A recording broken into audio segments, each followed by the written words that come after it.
Xoş gəlmisiniz Ceyhun müəllim. Bugün sizi burada görmək bizim üçün çox xoşdur. Çox sağ olun Rada xanım dəvət üçün. Ən çox məni düşündürən bir sual var. İstəyirəm ki, ən birinci ondan başlayım. Ümumiyyətlə Azərbaycanda uzun müddət belə uğurlu bir dizayn studiyasını davam etdirmək üçün hansı strategiyalardan istifadə edirsiniz? Əslində onun yəni birinci fazada əsas 2 dənə söz dayanır. İmprovizasiya və adaptasiya. Yəni necə nəsə ümumiyyətlə 18 il ya 20 il dayana bilər. Biz başa düşürük də, yəni ki, hər dəfə yaxşı illər də olur, daha da pis illər olur. Amma ümumiyyətlə onu improvizasiya və adaptasiya deyirik içdə. Və əslində fokuslar çox şeylərdədir. Birinci long term client relations. Yəni biz müştərilərlə uzun yolu keçirik. Fokuslanmışıq, yəni 20 il connection-a. Yəni bir illə bu proyektə təkcə fokuslanmamışıq. Fokuslanmışıq necə biz ümumiyyətlə 20 illik ünsiyyət qura bilərik. İkinci bizim ümumi sistemimiz, bu içdə sistem hər gün, hər il daha da yaxşı işləməlidir, daha da avtomatlaşdırmalıdır. Üçüncü brend, yəni ki, bizim brendimiz 20 ilə reputasiya qazanıb və brendə çevrilib. Onu qorumaqdır. Yəni ki, onlar da çox vaxt müştərilər innovativ və ya stabil həllər istəyirlər. Nəyə görə gəlirlər böyük studiyalara? Yəni ki, ümumi böyük deyil, biz 30 nəfər bir şirkəti, amma Bakı üçün, Azərbaycan üçün böyük şirkəti bu sahədə. Buna fokuslanırlar və içdə çox şey var. Birinci çox funksionallıq. Yəni ki, bizim web layihələr var, branding ajansımız var içdə. Departament deyirik, amma əslində balaca bir ajansdır. Ajansın içində ajansdır. Branding komandamız var, biznes analitika, biznes avtomatlaşdırma, data analitika, digital marketing. Yəni hər dəfə biz görürük ki, məsələn bu il proyektlər bu sahədə alınır, öbürsü il alınmır və bir sahə görürük ki, ümumiyyətlə bazarda proyektlər yoxdur, öbürsü sahədə 5 dəfə çoxalıb. Yəni çox funksionallıq bizi çox vaxt xara aparır. İkinci, necə müştərilərə baxırıq, elə komandaya da belə baxırıq. Yəni ki, siz kimdən soruşsunuz, bizim komandamızdan kiminsə soruşsunuz, deyəcək ki, görəcəksiniz ki, 15 il işləyir adam, 18 il. Nəyə görə? Ona görə ki, bizim daxilimizdə belə sərbəst bir mədəniyyət var, mühit var. Ondan da danışaram necə bu formalaşıb. Buradan bir dənə mənə sual maraqlıdır ki, məsəl üçün komanda toplayanda sizin üçün ən vacib olan bir şəxsdə bir əməkdaş kimi qəbul edəndə hansısa üstün keyfiyyət olmalıdır? Onun təcrübəsi yoxsa xarakteri? Qlobal baxanda, yəni ki, biznes rolda baxanda mən sistem fikirləşirəm və sistemin bir prinsipi olur və detallı olur. Hər dəfə biznes sistemə baxanda 3 dənə mərhələ var. Yəni birinci mərhələ onun prinsipləridir. İkinci mərhələ onun elementləridir, adam kimi. İkinci rol odur ki, kreativ direktor kimi baxıram və ya məsəl üçün hansısa project manager kimi baxıram və adamı seçirəm. Yəni prinsip üzrə biznesmen kimi seçəndə, baxanda bizim sistemimizdə bir neçə funksiya qoyulub ki, biz seçirik adamı, adam necə olmalıdır. Bu iki dənə şeydən ibarətdir, dürüst və savadlı. Yəni bu ekspertizada savadlı olmalıdır. Düzdür, nə qədər test eləsə biz bilmirik. Yəni sınaq müddəti olur, baxırıq. Bəlkə vacib deyil ki, bizə o adam yaraşmırsa pisdir və yəni bəlkə biz ona yaraşmırıq. Belə də şey ola bilər. Mən inanıram ki, düz yaxşı o çox belə filosofik sualdır. Ona görə birinci mərhələdə biz baxırıq onun ekspertizaya və baxırıq nə iş eləyib. Onun 25 yaşı varsa, o nəsə iş eləməlidir, yəni ki. Mən özüm 16 yaşından işləyirəm. Yəni ki, başa düşürəm ki, 22-də studiya açmışam. Yəni eyni parametrlər biz o bursa adamlar, biz adi adam axtarmırıq, dahi adamları axtarırıq. Yəni təkcə dahi adamların üzərində yəni ki, doğrudan da möhkəm bir struktur qurula bilər. Və biz görsək, yəni ki, komandaya baxsaq, görəcəyik ki, bunlar çox səviyyəli, çox savadlı adamlardır. Yəni öz sahədə. Bu mən professional ekspertdən danışıram. Amma junior və ya stajyor, interndən soruşursunuzsa, bəli, dürüstlük, biz görürük onun kreativliyi. Məsəl üçün görürük ki, 20 yaşına nə eləyib? Deyirik ki, nə eləyə bilər 20 yaşında? Məsəl üçün və çox vaxt gəlirlər və deyirik ki, okey, nə görürük biz də? Miting eləyirik, 3 dənə, 4 dənə miting olur. Ayrı-ayrı adamlar, bizim CEO-muz var, management komandası var və biz görürük ki, yaxşı 3 dənə dili bilir. 20 yaşı var, amma ingilis dilini bilir, alman dilini bilir. Okey, o da bir çox böyük bir şeydir. O bir parametrdir. İkinci, o bizi necə tapıb? Prosta göndərib CV-ni, okey, hamısı göndərir CV-ni. Necə tapsın bizi? Bu insan bizi tapa bilir və çox vaxt biz görürük ki, doğrudan da dahi adamlar satış bacarığı olmalıdır, minimal. Of course, axırıncı 3 dənə stajyor, yəni bizi belə tapıb, yəni təkcə e-mail göndərməyib, e-mail göndərib, tapıb düz insanları kim decision making eləyir. Yəni belə baxırsan ki, göndərdim də, mənə çağırsınlar da, amma sənin hesabında nə qədər biz çox vaxt deyirik ki, məsələn, təcrübə pulla ölçməli olsaq, nə qədərdir də? Mən yəni 15 yaşında 0 da, məsələn, 16 yaşında yəni bəlkə 10 manat var hesabımda, beynimdə, yoxsa yox. Amma 5 il, 6 il hansısa dizayn studiyalarda təcrübə və ya işləmdən sonra 1 milyon olur beynin təcrübədə. Bəli, cibində çox pul olmur, amma ümumi təcrübə baxımından olur və o cəhətdən, yəni pulun yanında o birisi hesabda var. Enerji, təcrübə deyək ona da və pulla ekvivalenti ölçsək, görəcəyik ki, orada da bir yəni milyon, yarım milyon pullar, yəni təcrübə pulu gedir də. Və o cəhətdən fikirləşəndə çox vaxt təcrübə alan insan gəlir və başa düşür nəyə görə gəlib. Gəlib o hesabı yüksəltməyə. Olur adam ki, başa düşmür o oyunu ki, puldan başqa o hesabda olur. Və biz görürük ki, məsəl üçün gəlir insan o birisi işdən, onun yaxşı maaşı var. Yəni bəlkə 1000 manat, 2000 manat yaxşı var. Gəlir təcrübə proqramına. Yəni niyə görə? Ona görə ki, niyəsə inanır. İnanır ki, məsəl üçün bəli, çox vaxt belə alınmır, amma belə hekayələr də olur. Bildiyim qədərilə siz özünüz dizaynersiniz, dizayn təhsili almısınız. Ümumiyyətlə dizayn işi görürsünüz özünüz? Yəni bu sizə maraqlıdır, yoxsa artıq uzun müddətdir görmürsünüz?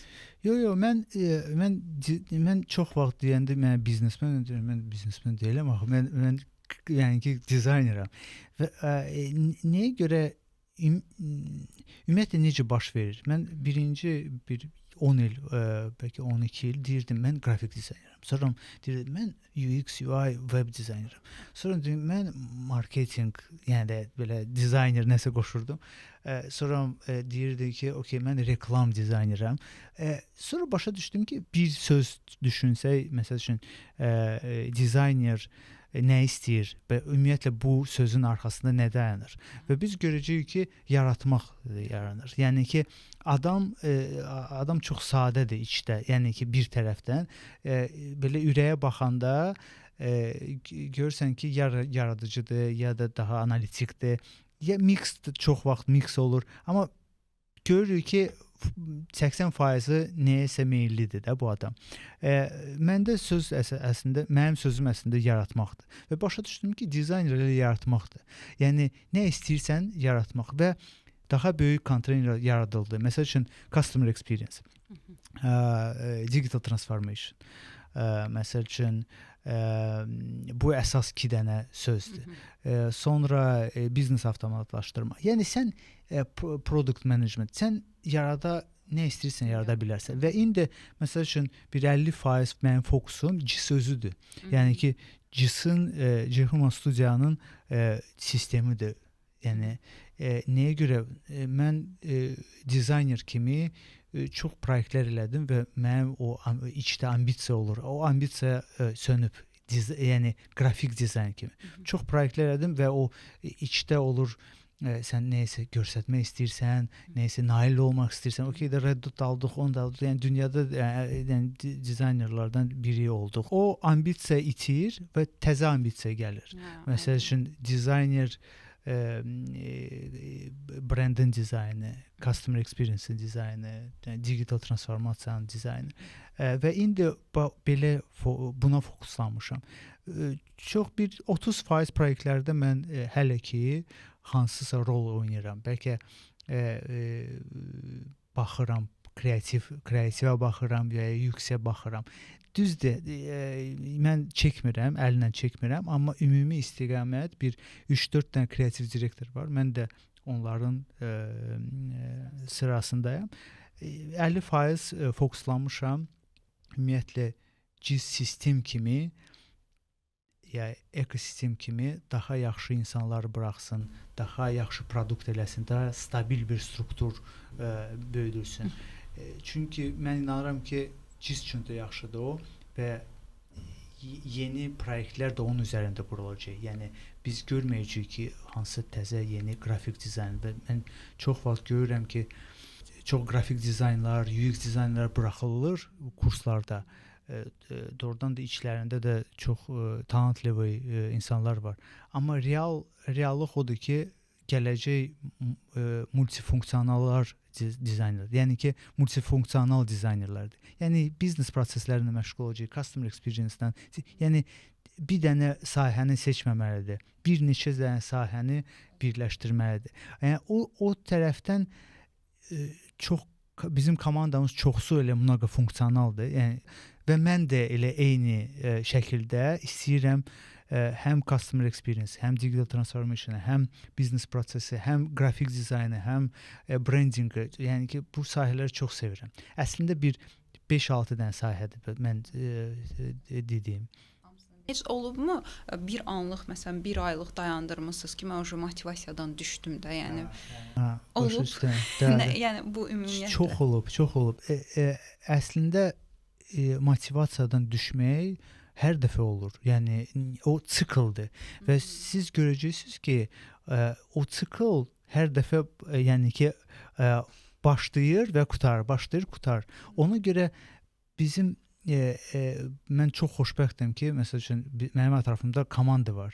Yəni management komanda və onlara baxsınız görəcəksiniz ki, ayrı-ayrı backgroundlardır. Biri yuristdir, biri və onun birgə görəcəksiniz ki, onlar nə qədər güclü komanda. Nəyə görə? Mənə nəsə çatışmır, onlar çatışır. Və mən yıxılanda görürəm ki, məsəl üçün CEO-muz deyir ki, okey, yıxılın. Yəni yıxılın. Sonra deyir ki, mən getməliyəm, nəsə işim var, 2 həftəlik, okey, mən gəlirəm. Yəni o cəhətdən ümumi yıxılmaq ehtimalı azdır və siz baxmalısınız ki, ümumiyyətlə sizin reportlarınız nə qədər düz qurulub da, yəni problem olanda o eyni problemlərdir, yoxsa yox. Məsəl üçün mən gördüm ki, bir 50% eyni problemlər yaşayırıq və bizim məqsədimiz oldu, məsəl üçün zero krizis yaşayaq. Yəni bir məsəl üçün eyni zamanda 50 dənə proyekt edirsə,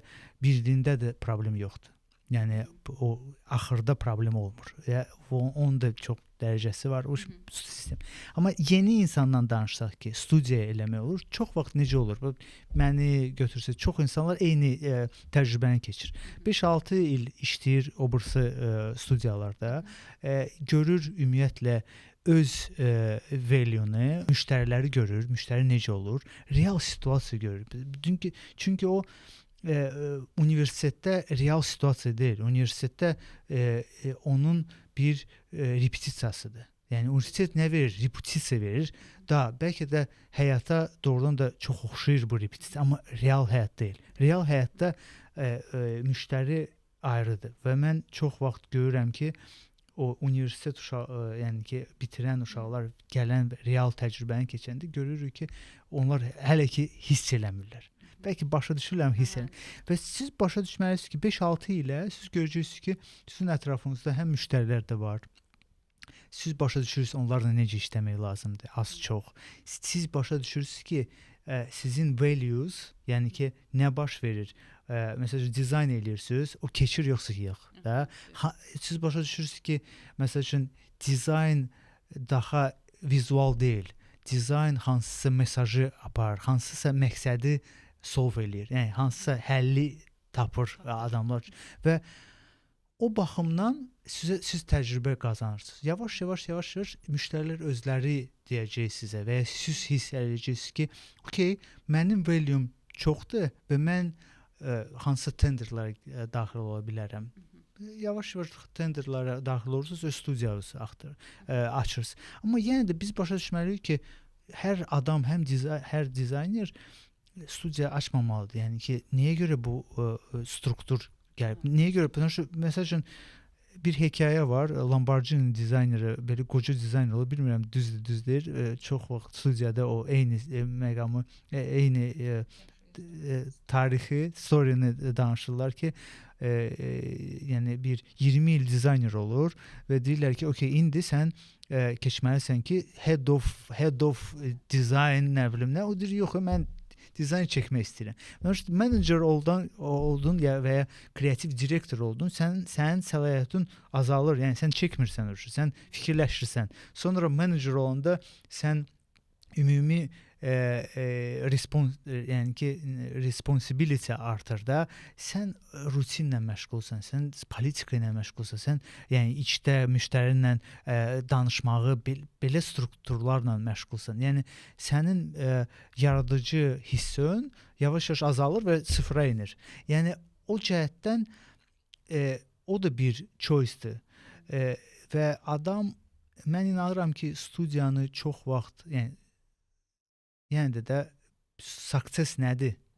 Uğur nədir? Yəni studiya açmaqdır. Uğur studiya açmaq deyil. Əslində pul qazanmaqdır. Okey, bu biznesin uğurudur. Yaradıcı o hissdə olmaq, impuls vermək, enerjili olmaq bu həyatın bir KPI-dir, düzdür? Və onun birgə yaxşı adamlarla işləmək, toksik müştərilərlə işləməmək, özünə yəni ki qoymaq, yəni o qədər qazanmaq ki, toksik müştərilərlə işləmək, bu uğurdur. Yəni biz baxırıq çox vaxt biznesə deyirik ki, pulu var yoxsa yox. Okey, pul biznesin doğrudan da əsas ölçüsüdür. Pulun yoxdursa bu successful business deyil. Amma yenə də biz hansı puldan danışırıq? Bugünkü puldan və ya 10 ilin pulundan da və ya ikinci məsəl üçün bizim əsas KPI-miz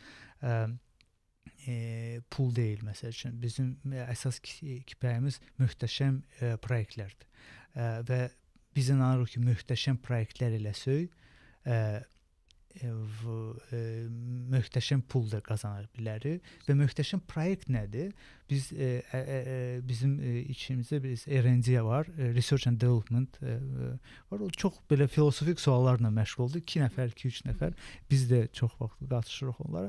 Və məsəl üçün suallarla möhtəşəm proyekt nədir bizim üçün? O belə baxırsınız ki, bunlar nədən fikirləşirlər? Amma əslində başa düşəndə siz görürsünüz ki, bütün studiya onun üzərində gedir. Məsəl üçün, möhtəşəm proyektlər özü proyekt deyil. Möhtəşəm proyektlər böyük brendlərlə işləmək. Məsəl üçün, hansısa böyük brend üçün Azərbaycanda ucu möhtəşəmdir. Brend ucu möhtəşəm. Sizlə sizsiz çalışmaqdır. okey, onu yaratmaqdır. Məsəl üçün biz bir kart, bol kart, nə bilim, çox brendlər yaratmışıq. Namingdən tutmuş məsələn saytlar. Okey, o möhtəşəm layihələrdir. Amma pis yaransa da möhtəşəm layihə olacaqdı. Nəyə görə? Böyük brend, böyük şirkət dayanır, professional şirkət dayanır ətrafında. İkinci, bu ölkədə yoxsa o birisi ölkədə. Məsəl üçün Singapurun hansısa bir kompaniya üçün veb-sayt və ya brend yaratmaq üçün burada deyəcəklər, at least bizim ölkəmizdə deyəcək ki, malacağız. Yəni əhsən sizə. O da möhtəşəmlikdir. Üçüncü layihədir. Dördüncü siz necə göstərirsiniz onu. Yəni amma birinci dəfədən fikirləşəndə siz görürsünüz ki, proyektdir, eləyirsən, yaxşıdır. Görürsünüz, bu hələ 30%-dir. Yəni ona görə belə suallarla biz KPI-lar qurmuşuq. O bizdə məsəl üçün içdə 75 dənə KPI-dir. Çox ölçülür. Bir tərəfdən sərbəstlik var. Heç kim fikirləşmir ki, o yəni ki, nə istəyirsən elə, çox vaxt teki işi elə. O birisi tərəfdən çox strukturlu bir metrikalar var. Prosta insanlar hiss eləmir necə ölçülürlər də. Yəni təkcə insanlar ölçülmür. Onların işləri, bizim işlərimiz. Və bizim əsas successlar budur. Möhtəşəm iş, pul, relationship, yəni ki, əlaqələr. Onun da əslində ölçüləri var. Yəni ki, nə qədər yaxşı münasibət var, nə qədər riskləriniz var, nə qədər krizləriniz var məsələn. Yəni sıfırdırsa, siz bəlkə də çox varlısınız. Düzdür. Komandanın birgə və ahəngdar işləməsi üçün hansı üsullardan istifadə edirsiniz? Əslində çox asan bir şeydir. Bir dənə prinsip dayanır. Biz çox vaxt eyni qaydanı deyirik ki, baxın, bu sifarişçidir, bu icraçıdır. Siz icarəçisizsə, siz deməlisiniz ki, soruşmalısınız. Birinci soruşmalısınız, taskı başa düşməlisiniz. Taskı başa düşdünüz, sualları verdiniz, deadline-ı deyin. Deadline-ı dediniz, yazın o deadline-ı. Yazdınız o deadline-ı, gedin icra eləyin. Alınmırsa bizə vaxt verin ki, biz sizə kömək eləsin. Yəni ki, axırıncı moment gəlmin, axırıncı saniyə gəlmin, alınmır. Və hiper məsuliyyətli adamların üzərinə task verəndə biz görürük ki, onlar bu qayda ilə işləyir. Yəni bu qaydanı doğrudan da insanlar dərk edib və onunla yaşayanda hamısı eyni. Biz görürük ki, alınır. Bir növ agile metodologiyası ki. Agile metod ola bilər. Əslində o prosta yüksək soft skill. Prinsiplərdir ki, eyni environment, eyni qaydalarla şirkət olsun və hədəflərdir. Yəni məsəl üçün biz çox vaxt deyirik, mən məsəl üçün alınmadı qabaqcadan deyil. Deməmisənsə get amma alınmır və çox vaxt biz deyirik ki, bəlkə nəsə pis olsa, yəni ki, sən bu taskı eləməsən, məsəl üçün bilmirəm, bağ yanacaq, sənin bağın yanacaq. Sən o qədər indi də gəlib deyəcəydin ki, məsəl üçün, yox, alınmır, yox, nəsə fikirləşəcəkdim. Və o perspektivədən deyir, mən başa düşdüm, gedir və o həll eləyir. Yəni, problem o deyil ki, onun o bacarmır. Problem odur ki, o nə perspektivdən baxır və ona təsdiq eləmək lazımdır, yaxşı mənada təsdiq eləmək lazımdır ki, o perspektivi dəyişib və öz skilllərini improve eləsin. Təsdiqsiz, yəni yaradıcı təsdiqsiz insanlar improve olunmur. Yəni, mənə də dünya, hamısınıza dünya bir-birimiz təsdiq eləyirik, yaxşı mənada. Hansısa maraqlı tasklar verilir və ya deadline-lar push eləyir. Hər şey təsdiqin içindədir və biz deyəndə ki, məndə nəsə alınmır, biz deyirik ki, hansı perspektivdən baxırsan. Bəlkə sabah sənin toyundur və sənə gül lazımdır toy üçün. Sənə doğrudan da alınmır və venue axtarsan. Sənə doğrudan da alınmır. Deyəcək, yox, alınır. Həmişə alınır. Yəni ki, vacibdir ki, o perspektivanı düz evaluation. Düşünürəm ki, bu da həm də komandaya güvənlə bağlı məsələdir. Komandaya seçdiyimiz insanlara güvənəndə, onların potensialını biləndə problemi daha tez başa düşürsünüz necə? O təsdiq də çox vaxt olunmur. insan öz içində təzyiqi var. Yəni o istəyir ki, professional olsun. Bir, ikinci reputasiya qursun içdə. Biz çox vaxt insan gələndə onboarding meeting olur da, yəni standart və onboarding meetingdə deyirik ki, sizdə etibarımız var. Lazımdır qazanmaq. Prosta itirməyin. Yəni ki, biz lazımdır nəsə prosta bu 4 dənə qayda ilə gedin və sizə kömək eləyəcək hamısı da. Eyni zamanda biz elə bilərsiniz ki, çox belə təzyiqli studiyadır da, amma əslində bəlkə də ən sərbəst studiyadır. Yəni mən studiyanın içinə girsiniz, görəcəksiniz ki, nə baş verir orada. Yəni ki, başa düşülmür ki, necə struktur qurulub, amma hər şey strukturuna gedir. Ceyhun müəllim, yeni studiya açmaq istəyən gənclər hansı çətinliklərlə üzləşə bilərlər? Onlara nə məsləhətlər vermək istəyərdiniz? Bilirsiniz, əsas 2 dənə şeydir. Birinci çox işləməkdir. Yəni ki, bu skilldir, dizayn skillidir, avtomatlaşdırmadır, proqramçıdır. Yəni ki, fərqi yoxdur nə edirsiniz. Yəni ki, çox işləmək biz 12 saat, 16 saat işləyirdik də, yəni studiya başlayanda. Kimsə, mən çox Instagramda görürəm ki, yəni 1 sekundda, yəni 1 saniyədə milyon, yəni boş-boş söhbətlərdir. Yəni çalışmaq lazımdır. Və mən hər dəfə bir problem olanda mən öz coachuma gəlirəm və coach, yəni studiyada bir problem olanda eyni şeydir. Hər il eyni şeydir ki, mən gedirəm və ona fokuslanıram. Deyirəm, bu proseslər nəsə adam talant, deyir, fokuslan salesa. Yəni fokuslan sales. Hər il eyni şey. Yəni bu salesa fokuslansa, yəni müştərilərə, öz proyektlərə və sales necə eləmək olar? Yəni salesi öz-özünə alınmır axı. Siz hansısa industriyanın bir spesialisti olmalısınız. Bəlkə də ən yaxşı spesialisti olmalısınız bu vaxt üçün. Düzdür. Yəni ki, sizə proyekt versinlər. Və bu qayda ilə də getməlisiniz. Yəni ki, siz proyekt istəyirsiniz ki, görsədəsiz. İndi birinci proyektiniz yoxdur. Başlayın kiməsə pulsuz eləməyə. Biz başlayanda çox pulsuz proyektlər eləyirdik. Yəni Jazz Festival olsun, Marketing Cəmiyyəti olsun, 1000 dənə proyekt eləmişik. Çox proyektlər işləmişik. İndi də eləyirik pulsuz bizim yaradıcı potensialımız üçün. Eyni başlayın göstərməyə özünüzü. Başlayın, məsəl üçün görürsünüz ki, başlayırsınız hələ ki, təcrübə yığmamısınız. Başlayın prosta copy paste eləməyə. Yəni ki, baxın kimsə necəsə eləyir, eyni proyekti yaradın. Yəni ki, o rus dilində nasмотрено sana deyirlər. Yəni ki, sizin beyninizdə databaz yığılır ki, yaxşı nədir, pis nədir.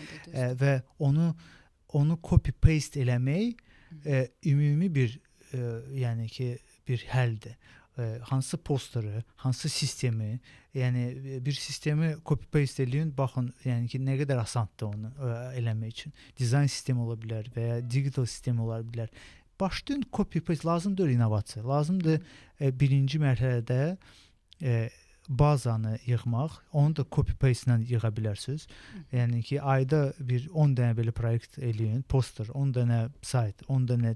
Görürsünüz ki, nə qədər təcrübə yığılır. Sonra da görürsünüz ki, yavaş-yavaş onu buraxanda hansısa platformaya, Behance olsun, o birisi sayta olsun, yavaş-yavaş görəcəksiniz ki, yaxşıdırsa, orada yaradıcı o enerji varsa, insanlar özləri yazacaq. Prosta bir 100 dənə proyekt eləyin, sonra baxaq, baxın, onu evaluate eləyin. Yeni başlayanlar çox vaxt buna ərinirlər elə bilmirəm. Baxın, mən podkast başlamışam eləməyə. Podkast deyil, o prosta öz fikirlərimi. Düzdür, istəyirəm. Və mən ümumi fikirləşmirəm ki, baxım neçə nəfər baxır. Mən baxıram ki, 60 dənə elədim, 150 dənə lazımdır. 150-dən sonra mən baxacam nə alındı. Mən nə qazandım? Məsəl üçün, bəlkə hansısa skill qazandım, bəlkə hansısa ünsiyyət qazandım, bəlkə içimdə daha enerjili oldum. Yəni minimum indi cimə başlamışam ya hansı sporta başlamışam 6 ay minimum qoyun. Yəni bu nə hədəfdir? Yəni bir ay baxım bir ayla düzəlmir. 100 dənə proyektlə, 6 ayla, 150 dənə roliklə onu eləyin, sonra oturun, fikirləşin ki, nə baş verir. Xaosu xoşlayırsınız? Ümumiyyətlə məncə mənim beynimdə xaos disiplinin içindədir. Yəni disiplin xaosun içində deyil. Yəni üstdən sizin o disiplininiz dayanır. O demək deyil ki, tənbəl elə ola bilməz. Məncə çox şey tənbəllikdən də gəlir. Amma ümumi bu kontrastdır da, təzyiq, relax və o ritmi tutmalısınız. Çox vaxt yaxşı olur ki, hansı sporta gedəndə, məsələn mən qaçıram və görürəm ki, mən qaça bilmirəm. Məsələn trener deyir 5 dəqiqə qaç. 5 dəqiqə. Sonra verir 7 dəqiqə qaç. Sonra 10, 20 görürsən saat yarım qaçırsan. Yəni amma vaxt lazımdır. Yəni də minimum 6 ay o habit yaranır da. Mən çox strukturların başında dayanıram da. Yəni öz həyatımın, nə bilim, ailə, nə bilim, iş, nə bilim, bizneslə idarə olunan xaos necə görsənir mənim beynimdə. Məsələn, 2 həftəlik otpuska çıxırsan və hamısına öhdəlikləri baxırsan, riskləri baxırsan. Biz çox vaxt puldan başqa öhdəliklərə baxırıq. Məsələn, sənin pulun çox ola bilər, amma o öhdəliyin o qədər çoxdur ki, risklər də yüksəlir, sən yata bilmirsən. Məsələn, ona görə riskləri azaldırsan, öhdəlikləri azaldırsan, görürsən ki, sənin həyatın daha zənginləşir. Və o cəhətdən, yəni onların prinsipləri var və o öhdəlik az olanda, yəni ki, risk də azalır və sən deyə bilərsən ki, məsələn, bu gün heç nə eləmirəm. Siz eləmisiniz heç nə eləməmək. Mən çox vaxt deyirəm, hə indi bu gün mən heç nə eləmirəm. Necə heç nə almır heç nə eləməmək. Amma yavaş-yavaş ona deməyim yəni ki, öyrənirsən ki, məsələn nə istəyirsən, nə istəmirsən. O da çox vaxt anlamırsan da. Çox vaxt mən deyirəm ki, hansısa yeni bir təcrübə yaşamaq üçün bir o idarə olunan xaos deyirəm ona. Məsəl üçün deyirəm ki, mən gedirəm Vipassana. Məsəl üçün Singapura getdim. 10 gün bağlayırlar səni elə ki, balaca bir adada. Yəni telefonu yığışdırırlar və 10 saat sən gündə meditasiya edirsən. Yəni ümumiyyətlə bilmirsən meditasiya nədir. Yəni 3 dəqiqə də burdan 10 saat. Yəni sən özü təzə bir təcrübəyə salırsan və o çox xaotikdir. Yəni bilmirsən nə. Bilirsən əslində, amma təcrübə səni dəyişir. Çox vaxt mən inanıram ki, bu bir dənə məqam. İkinci məqam odur ki, heç yana getmirsən. Prosta məsəl üçün gedirsən kafeyə səhər və gecə çıxırsan oradan. Bir dəfə eləyin, baxırsınız ki, əminəm ki, eləmisiniz. Oturursunuz, yazırsınız, nəsə fikirləşirsiniz də. Yəni o da bir xaosdur. Sizə gəlir ki, belə hər gün oturacaqsınız, yazacaqsınız da. Görürsünüz ki, yox, təzə insanlar görürsünüz. 1000 dənə şey baş verir orada və o da xaotik şeydir və ya prosta ürəklə gedirsiniz və deyirsiniz ki, bu gün içimizdə uşaq da var, o böyük də var da, yəni uşağı buraxırsınız, deyirsiniz ki, bu gün sənin günündür. Get nə istəyirsən ye, get nə istəyirsən. O da amma bir gün içində. Bax saat 7-də qurtarır. Bu məncə ən yaxşı bir hallardır ki, harda siz xaosu ya gedirsiniz, environment-i dəyişirsiniz. Məsəl üçün o Vipassana danışdığım.